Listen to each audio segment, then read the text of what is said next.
Good afternoon and welcome to the 2013 USSTRATCOM Annual Update Luncheon. I'm Jamie Manchetti, Chair of the Bellevue Chamber of Commerce Board of Directors and Cash Management Consultant with Great Western Bank. Thank you for attending today's lunch, hosted by the Bellevue Chamber of Commerce and presented by BAE Systems. Our guests seated at the head table include General Kehler, Commander USSTRATCOM,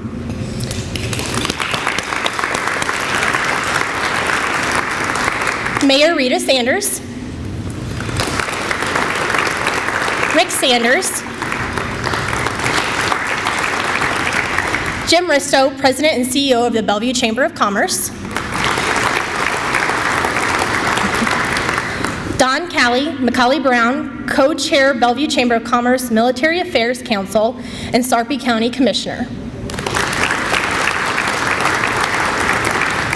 Greg Power, Major General, retired United States Air Force, representing BAE Systems, Russ and Artie, representing Northrop Grumman.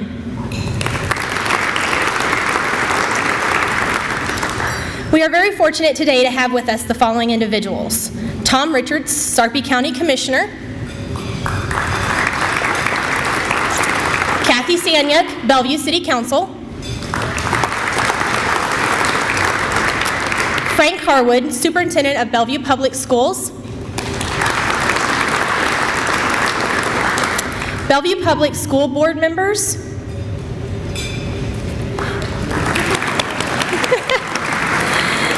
and Bellevue Chamber of Commerce Board of Directors. Our presenting sponsor this year is BAE Systems. Our supporting sponsor is Northrop Grumman.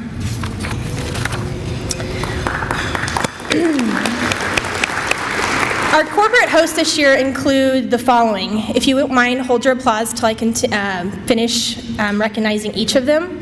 Bellevue Public Schools, Bellevue University, Boeing, Great Western Bank, HP Enterprise Services, Lockheed Martin, McCallie & Associates, Omaha Public Power District, Omaha Storm Chasers, Raytheon, Rising View, a Bellevue Offutt community, SAC Federal Credit Union, Science Application International Corporation, and Software Engineering Services.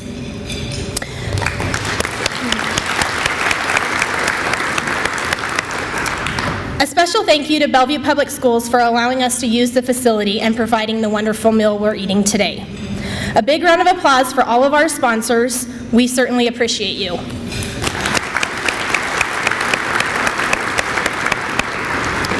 Please join me in welcoming Greg Power, representing BAE Systems today as our presenting sponsor. Thanks, Jamie. General Kehler, Mayor Sanders, community leaders. I'm Greg Power, as Jamie said, from BAE Systems, and we're very proud to be the presenting sponsor for this year's update of STRATCOM. BAE Systems is a global aerospace and security company with approximately 93,000 employees worldwide. Last year, our sales were about $28 billion.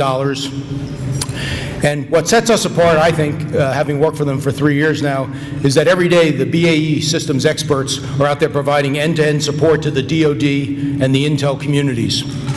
Our software engineers are providing sustainment and innovation to USSTRATCOM's Air Vehicle Planning System, or APS, and our network engineers are providing virtualized desktop solutions to the USSTRATCOM JWICS community.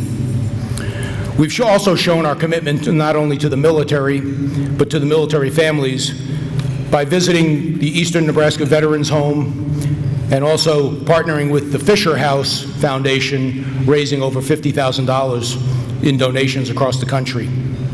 So in conclusion, BAE Systems manages big data, we inform big decisions, and we support big missions. And I want to thank the Bellevue Chamber, Jim and company. Thank you for allowing BAE Systems to be part of this wonderful Bellevue, Nebraska community. Thank you. Thank you, Greg and BAE Systems, for your support. Please welcome Don Kelly, Co-Chair of the Bellevue Chamber of Commerce Military Affairs Council and Program Manager for Macaulay Brown.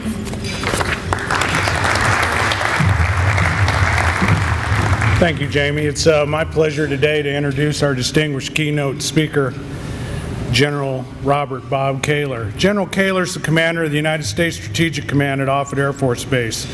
He provides the President and the Secretary of Defense with a broad range of strategic capabilities and options for the joint warfighter through several diverse mission areas, including combating weapons of mass destruction, integrated missile defense, ISR, and global strike.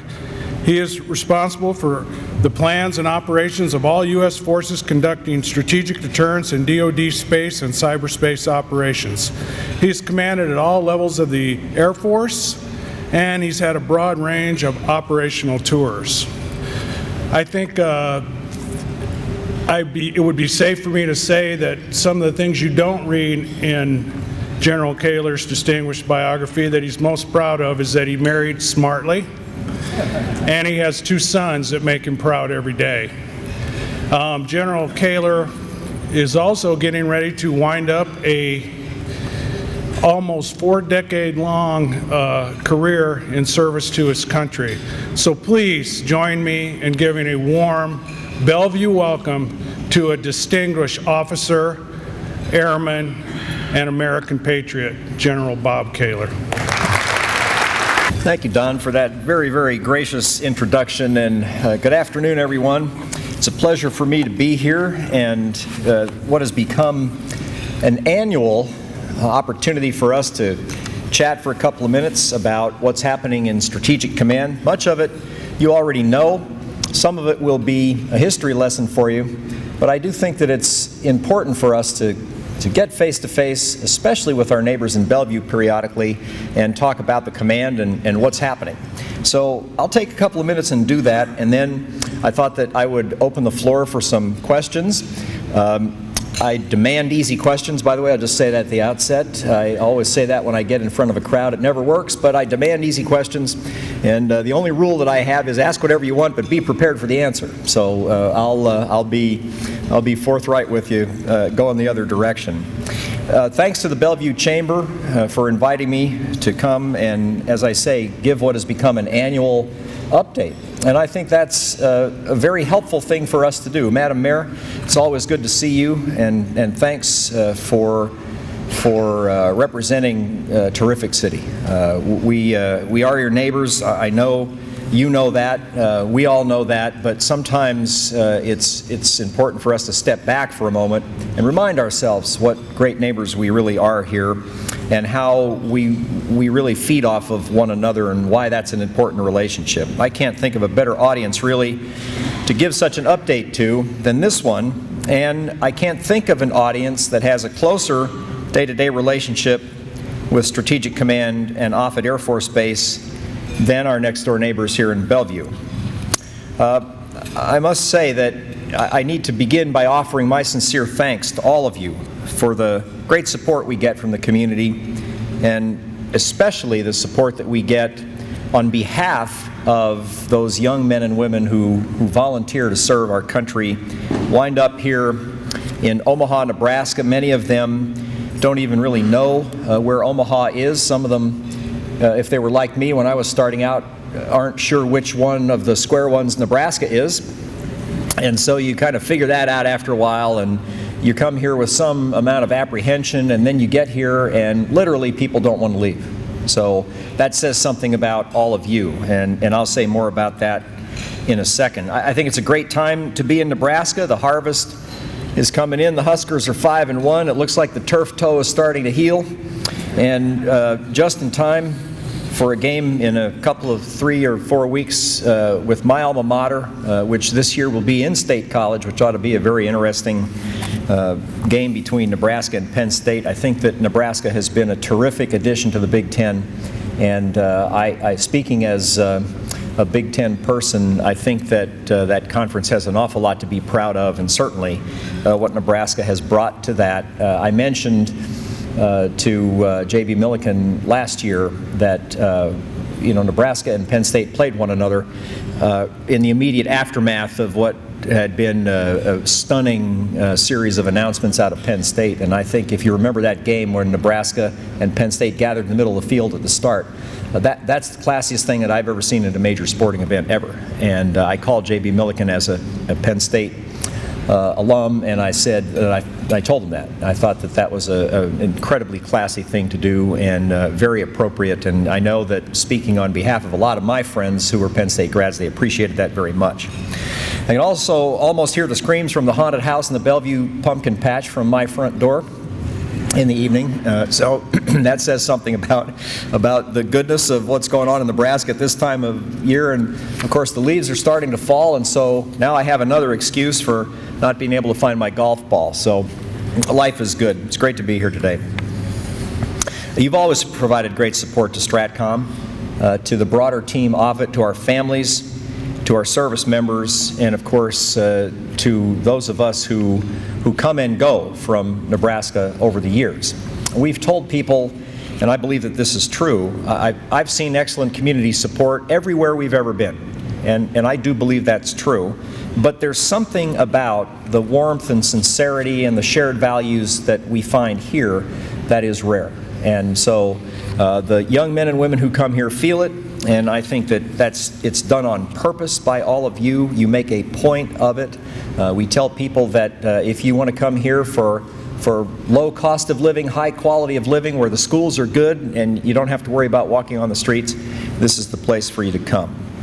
Now I can tell you that not only do we say that this is a great relationship, but you show it.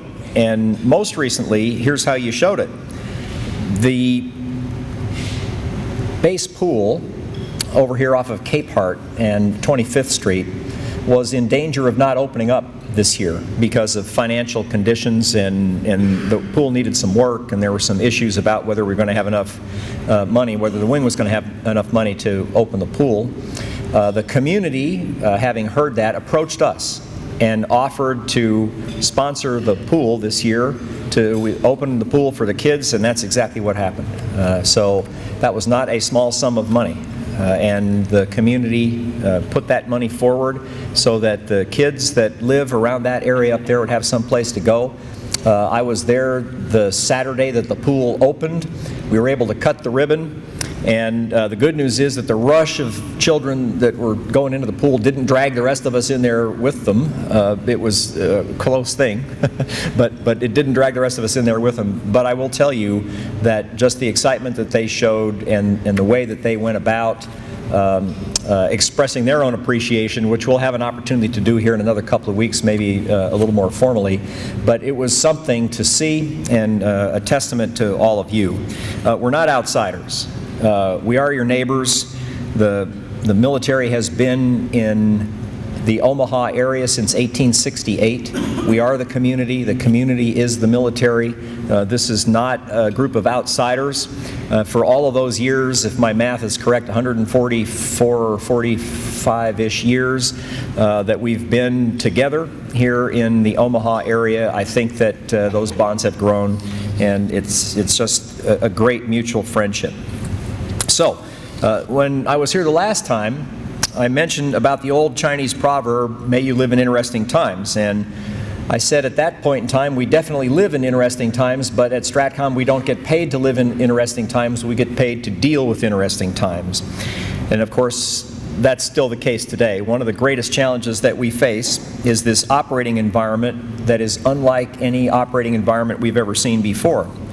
We face hybrid threats, we face them from multiple directions, and we face threats today that can cross domains. And what I mean by that is if you consider that air, land, sea, space, cyberspace are all domains, then you can imagine that today the threat can cross any of those domains. If you can reach across the globe in a matter of milliseconds and touch someone through cyberspace, then from a national security standpoint, the world has changed pretty dramatically, and it's not going to go back. How we adapt to that, what we do as a result of that, is what we are thinking our way through in order to shape the force as we go toward the future. And I can tell you that today we are exclusively focused on our set of missions, especially in times of uncertainty. the best way to deal with uncertainty is to continue to focus on your mission. And that's what we're doing just down the street here at Strategic Command. Our responsibility is to deter strategic attack on our country, to assure our allies that we are able to support them, and to make sure we are able to employ military force when we're directed to do so by the President. The command continues to maintain the nation's nuclear deterrent force, and I have 100% confidence that that force remains safe, secure, effective, and ready. In the last year, we have faced a number of challenges at home and abroad. Fiscal uncertainty, of course, instability on the Korean Peninsula, cyber disruptions, and continued violence in the Middle East are some that come to mind. Strategic Command has played a part in dealing with all of these problems. Of course, our budget is not immune from reductions, and those reductions are not without impact. The reductions that we have seen and that we expect to come will ultimately manifest themselves in an impact in the amount of things that we can buy, and unless we're careful, in the readiness of our force. As we adjust to the reality of a restrained fiscal environment, the good news is that I still have the privilege of commanding the world's best people who continue to get this mission done on a day-to-day basis. Like I am every day, you should be very proud of the joint force we have at Strategic Command. We need to continue to support that joint force, our all-volunteer force, and the impressive civilians that make up a critical part of our team. Now, there's no question we're going to have to do our part in Strategic Command to help ensure the nation's financial security. Regarding the budget, I'm completely in agreement with the Chairman of the Joint Chiefs of Staff when he says what we need is certainty, flexibility, and time. I think those are three good words when we're talking about our financial security and our financial future. What we would like to have is certainty, flexibility, and time. The world isn't idle as we are addressing our own problems. As we speak, some are modernizing their nuclear forces and stockpiles, and they are investing in robust space and anti-satellite and cyberspace capabilities. Others are pursuing long-range ballistic missile and nuclear programs, space programs, and are also active in cyberspace. These challenges we face are sobering. Earlier this year, the leaders of North Korea were making threats against the United States and our allies in the Pacific. In response, B-2 bombers assigned to Strategic Command flew nonstop from a base in the United States to South Korea and back home, sending a clear message of U.S. and Allied resolve that helped to de-escalate that crisis. There are many other success stories throughout the last year. We continue to build our partnerships with allied nations. We've signed several bilateral agreements to share information used to more accurately track objects in space. These agreements and similar efforts to expand our capabilities in space through cooperation with friends allow us to improve awareness in that ever-crowded environment. At a time of fiscal austerity, these partnerships are really invaluable. Many of Strategic Command's unique missions have capabilities that need to be recapitalized, and that's going to be a difficult challenge in these financial times. But we still need a replacement for the Ohio-class ballistic missile submarine. We need a new bomber, and we need to continue on the path to a new tanker while we examine a follow-on to the intercontinental ballistic missiles that are in the Minuteman force today. Our space capabilities have always been a strategic asset for our national security, but remember, every satellite that goes to orbit has a finite lifetime, and they all eventually need to be replaced. Our needs in cyberspace continue to grow, and this fact should be no surprise to anybody in this audience. Every day, you rely on computers, cell phones, and other technology that keeps you connected in a global economy. So do we. In fact, we rely on space and cyberspace in the U.S. military in ways that are unlike anyone else in the world.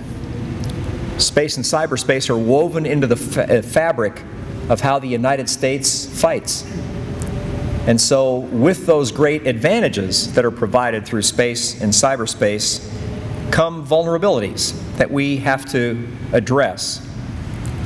We need the right people with the right training, with the right equipment, and a command and control architecture to ensure our success in both of those domains.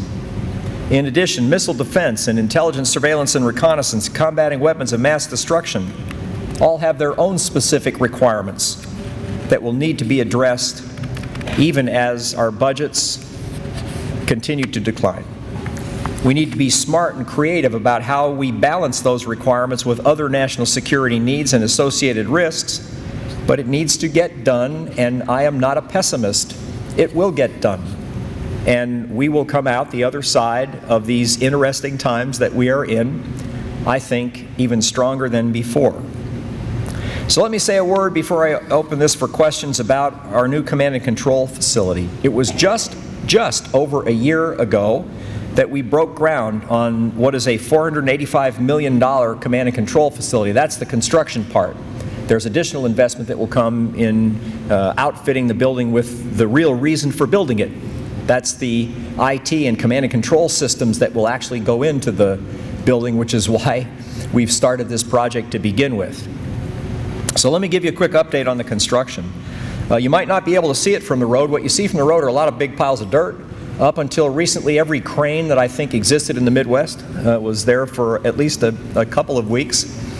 And other evidence that there's something big going on there. But really, you don't see much from the road. There has been significant progress, however. The undertaking of creating the retaining wall that will encapsulate the building is practically finished. You probably don't know this, but when the original World Trade Center was built in Manhattan, because of the water, they had to build a wall that kept the water pressure manageable, and then they built the World Trade Center inside that. The same thing has gone on here. They've built a wall first, that's step one, then they'll excavate out from inside that wall, then they are going to build the building inside that. So that's what you haven't been able to see much of, but there's been an awful lot of work that's gone on over there because that concrete goes down to bedrock. So all the way around in whatever it was, 20-foot swaths or 12-foot swaths, whatever it was, they went all the way around the construction site and wound up back where they started. That would have been a challenge for me, by the way, when you start one of those things. I'm not sure how they do that, but they did. They told me it was because of GPS, so it made me feel better. So they've started constructing 2 of the cooling towers. They continue with the excavating activity. And so if you ask me today what I think about the progress of that project, what I would tell you with all seriousness but with all caution is that we are cautiously optimistic. We have watched them overcome some early milestones that would have, had they not gone well and they went well, would have put a lot of risk into their schedule. They went through those just fine. And so I am cautiously optimistic as we stand here today that we should see that building completed as we expect in late summer, early fall of 2017. And we would begin to see people moving into it after the building had its initial outfitting in the summer-ish of 18. So that's about the amount of time we're talking about here. It's a big project, and when it's finished, we will have constructed a very, very important facility there that will have world-class capabilities for the next 50 years. Now, I mentioned the building for a couple of reasons. One of the reasons that I mentioned is because it's really quite important for the nation. But the other thing is I think it says something about the partnership that I started with. Because the interesting news about all of this was that it was Kiewit that won the contract to construct it. And they've teamed with the Phelps Construction Company as well. Kiewit Phelps is building the building. You kind of have the hometown team here. The local engineering firm HDR was also the architect and engineer for the project. So another local firm that is a terrific partner. And of course, the local contingent of the Army Corps of Engineers is managing the project. So I'm very encouraged by what I see out there and very excited by the outcome. So as I've said a number of times in my talk here, the close and supportive relationship that we share is unique. One of the highlights of my career has been interacting with the leaders of this great heartland community. You're all a testament to the community's values and hospitality. You reflect incredible patriotism and dedication to the men and women who work and serve here. Marge and I are going to transition out of uniform service. I won't say retire because that's not what's going to happen, she has told me. I said, well, honey, it's about time for me to retire and I can spend all my time with you. And that was a high-risk strategy on my part. But it worked. She said, no, you're going to continue to work and you're not going to spend all of your time with me. So, okay, I get that part. So I've now got a hall pass to get out and do some things that I really want to do. We're not exactly sure what that is yet. We're still thinking our way through this. People ask me, what's the first thing you're going to do when you transition out of the uniform? And I tell them I'm going to sleep. I'm going to sleep for a while, and when I wake up, then it's going to be time to settle down and enjoy some time with our family. We're heading back to D.C. We're doing that because some of our family still lives in D.C., others live in Pennsylvania, so we're closer to our families on the East Coast. Otherwise, we would be more than tempted to stay right here with all of you. But I can tell you that the family is pulling us pretty hard in that direction, and Marge and I are the youngest of all of our siblings, and so we now have brothers and sisters who are, let me just say, a little farther along in tenure and experience, and so it's time for us to get back and be near them. But here's the good news for all of you. STRATCOM and Bellevue are going to gain a good friend. Admiral Cecil Haney is my replacement. We'll change command on the 15th of November. Many of you met him. He was the deputy commander here for almost a year when I first came back in late 2010 and early 2011. And the Senate just confirmed our new deputy commander, Lieutenant General Jim Kowalski, who is coming. By the way, Cecil is coming from being the commander of U.S. Pacific Fleet in Hawaii, where the weather report today was 80 degrees with a wind chill of 80, Mayor, just so you know. And the weather forecast tomorrow is going to be 80 degrees with a wind chill of 80, and the day after that is going to be 80 with a wind chill of 80. And so you get the point here. But Cecil has been the commander of PAC Fleet for the last couple of years. He's really excited to be coming back. He and Bonnie are looking forward to being back here in Bellevue and the Omaha area and on the row. Jim Kowalski is coming out of Shreveport, where he is the current commander of the Air Force's Global Strike Command. He's going to be arriving in a few weeks since he was just confirmed. And as many of you know both of them, I certainly know both of them very well, and I am confident that they're going to continue to be engaged with all of you and with the community. So finally, let me just summarize by saying things are going well here. I think that this partnership with Team Offutt, including Strategic Command, is beneficial to all of you as well as it is to us. I don't need to remind everybody here, but the annual total economic impact of Offutt and the associated commands is well over $1 billion. About $600 million in annual payroll, about $500 million in annual expenditures, and about $200 million in the value of jobs that are created here. So it is a mutually beneficial relationship. We appreciate it. I thank you for inviting me to come today, and with that, I look forward to your questions. Thank you very much.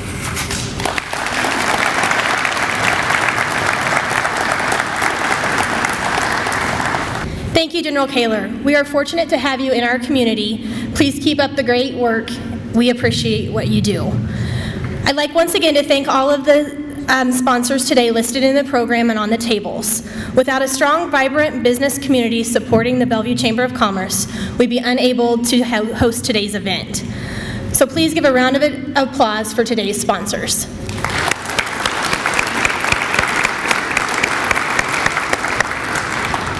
Please welcome Russ and Artie, representing Northrop Grumman today for just a few words. The emphasis is on just a few words.